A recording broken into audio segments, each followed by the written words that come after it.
Trouble with keeping that arc width and keeping stable? Are you hitting the ball crisp or?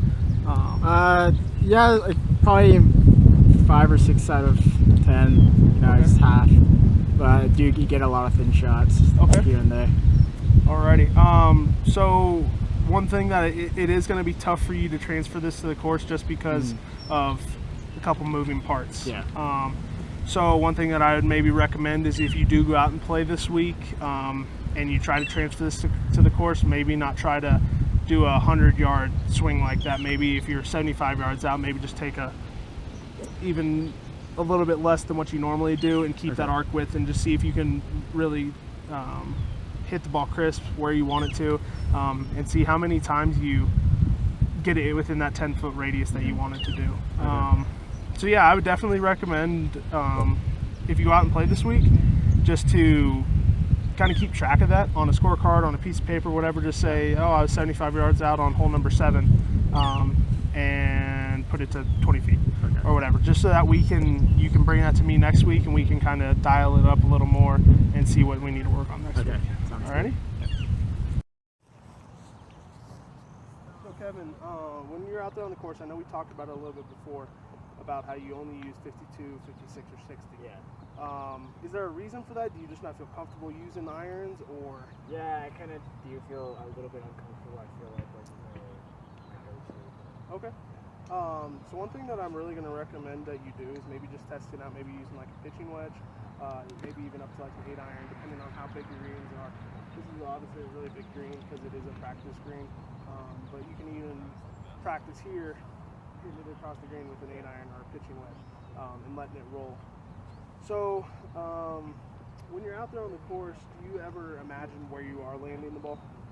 No, I just Okay. Okay, so like I recommended in that drill, that you do is you put a tee in the ground to have that placement of where you want to put the ball. So maybe when you're out there, when you get comfortable placing the ball where you want it to, maybe try to imagine that when you're out there on the golf course, and imagine that tee just sitting in the ground and you're trying to hit that tee every single time. Okay. All right. Talked about it a little bit that you get into bunkers 1 or 2, 3 times around. Yeah. I really want to focus on what you can do here in the practice facilities to transfer it onto the course. Okay. All right. So I know the biggest thing is going to be getting your confidence back up. Yeah. I think that's the biggest problem right now, is that you're just not confident hitting out of bunkers because you're so used to leaving it in there.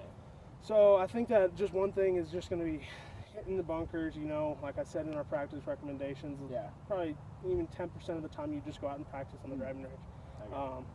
That way you're going to build a little bit more confidence in the bunker, and then if you do it enough, confidence will build out there. Yeah. Even if you're not putting it to a foot or 2 feet, if you're even just landing it on the green and it's staying on the green, that's better than what you were doing. So really work on practicing in the practice facilities. That way when you're out on the course, your confidence levels rise. Okay, sounds good. I put this in the second lesson with your chipping lesson, that you sometimes want to either fly it further because there's rough or fairway in the way, or fly it a little bit shorter if there's just green.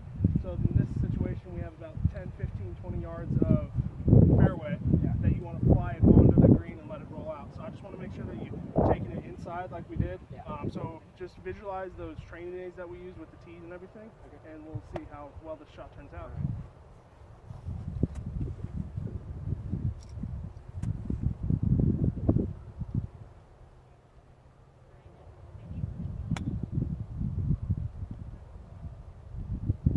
Really good shot. Another thing that we kind of touched on every week is how do we take your practicing at all these different places to the course. So one thing that I can really can't stress enough about lining up the ball is you've got to do that here and on the course. Okay. Even if it's just a little 3-4 footer. If you're not feeling confident, make sure to line it up so you can hit a proper stroke. Okay.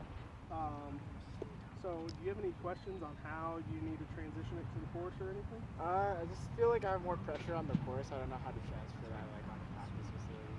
Okay. So sort of like what we did with the bunkers. Okay. So your confidence levels were really far down. So it's just going to be practicing the 3, 4,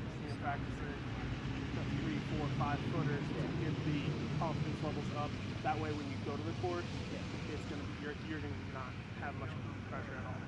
If you have have a pressure putt, you know, it's just going to be going through that routine, making sure that you're doing everything the same way every single time. That way it eliminates that pressure. Okay. All right?